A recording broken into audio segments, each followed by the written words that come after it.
ឆ្លើយតបនឹងគ្រោះមហន្តរាយបង្កឡើងដោយគ្រោះធម្មជាតិដែលអាចកើតមានឡើងជាយថាហេតុក្រសួងព័ត៌មានបានដាក់ចេញនូវវិធានការបន្ទាន់សម្រាប់ប្រតិបត្តិការវិទ្យុនិងទូរទស្សន៍ទាំងអស់អនុវត្តដូចខាងក្រោមក្រសួងព័ត៌មានលេខ193សជនពមថ្ងៃសុក្រ1កើតខែស្រាប់ឆ្នាំមមីអត្តស័កពុទ្ធសករាជ2570រាជធានីភ្នំពេញថ្ងៃទី14ខែសីហាឆ្នាំ2026សូមជម្រាបជូនឯកឧត្តមលោកជំទាវលោកអ្នកអង្គញា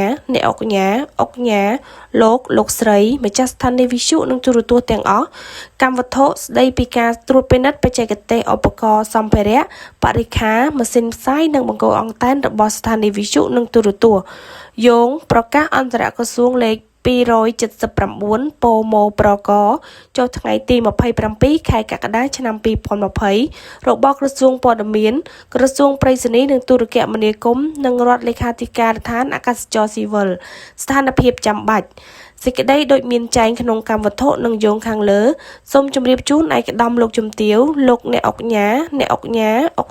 លោកស្រីម្ចាស់ស្ថានីយ៍វិទ្យុនិងទូរទស្សន៍ទាំងអស់ឲ្យបានជ្រាបថាការប្រែប្រួលអាកាសធាតុបានបង្កឡើងឲ្យមានកើតខ្យល់កន្ត្រាក់ព្យុះភ្លៀងផ្គរនិងរន្ទះនិងគ្រោះមហន្តរាយផ្សេងៗជាពិសេសនៅរដូវវស្សាខ្យល់កន្ត្រាក់ក៏បានបង្កឲ្យមានការបាក់រលំបង្គោលអង់តែនស្ថានីយ៍វិទ្យុនិងទូរទស្សន៍នៅរាជធានីភ្នំពេញនិងនៅតាមបណ្ដាខេត្តមួយចំនួនជាញឹកញាប់ទន្ទឹមនឹងនេះក៏បានបង្កឲ្យមានការឆ្លងរំខានហ្វ្រេកង់វិទ្យុផ្សាយសំឡេង FM ចូលប្រព័ន្ធឧបករណ៍នាំផ្លូវអាកាសរបស់រដ្ឋលេខាធិការដ្ឋានអាកាសចរស៊ីវិលនៅអាកាសយានដ្ឋានអន្តរជាតិដេជោនិងអាកាសយានដ្ឋានអន្តរជាតិខេត្តសៀមរាបក្នុងន័យនេះដើម្បីបង្ការទប់ស្កាត់និងបង្កើនភាពធន់នៃឧបករណ៍ប្រព័ន្ធផ្សព្វផ្សាយឆ្លើយតបទៅនឹងគ្រោះមហន្តរាយបង្កឡើងដោយគ្រោះធម្មជាតិដែលអាចកើតមានឡើងដោយយថាហេតុក្រសួងព័ត៌មានដាក់ចេញនូវវិធានការបន្ទាន់សម្រាប់ប្រតិបត្តិការវិទ្យុនិងទូរទស្សន៍ទាំងអស់អនុវត្តដូចខាងក្រោម1ចាត់អ្នកបច្ចេកទេសត្រួតពិនិត្យជាប្រចាំអំពីស្ថានភាពដែកបង្គោលអង់តែនខ្ចៅរឹបកម្រិតភាពតឹងណែននៃខ្សែជ្រែងអង់តែននិងគ្រឹះបេតុងបង្គោលអង់តែនដូចជាភាពប្រេះស្រាំបេតុងជ្រេះចាប់ដែកបង្គោលអង់តែនភាពធូររលុងនៃខ្ចៅរឹប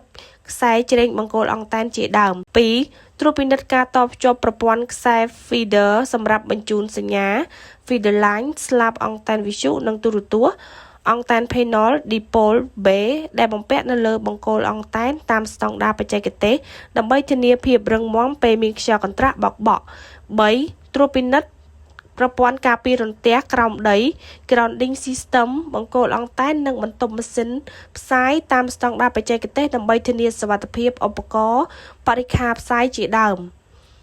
4ត្រួតពិនិត្យគុណភាពឧបករណ៍បរិក្ខារម៉ាស៊ីនផ្សាយស្លាបអង់តែនវិទ្យុផ្សាយសំឡេង FM ឲ្យបានត្រឹមត្រូវតាមស្តង់ដារបច្ចេកទេសដើម្បីធានាមិនឲ្យឆ្លងរំខានចូលឧបករណ៍នាំផ្លូវអាកាសរបស់រដ្ឋលេខាធិការដ្ឋានអាកាសចរស៊ីវិល5បំពាក់ភ្លើងសញ្ញានៅលើបង្គោលអង់តែនវិទ្យុនិងទូរទស្សន៍តាមស្តង់ដារជាបច្ចេកទេសដើម្បីធានាសុវត្ថិភាពនៃការធ្វើចរាចរណ៍យន្តហោះនៅក្នុងដែនអាកាសនៃប្រជាណាចក្រកម្ពុជាអាស្រ័យដោយបានជម្រាបជូនខាងលើសូមឯកឧត្តមលោកជំទាវលោកអ្នកអង្គញាលោកស្រីម្ចាស់ស្ថានីយ៍វិទ្យុនិងទូរទស្សន៍ទាំងអស់ត្រូវសហការអនុវត្តតាមខ្លឹមសារលិខិតណែនាំនេះឲ្យមានប្រសិទ្ធភាពក្នុងស្មារតីទទួលខុសត្រូវ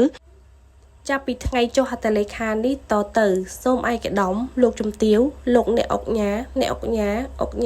លោកស្រីទទួលបាននៅការរាប់អានដ៏ជ្រាលជ្រៅអំពីខ្ញុំ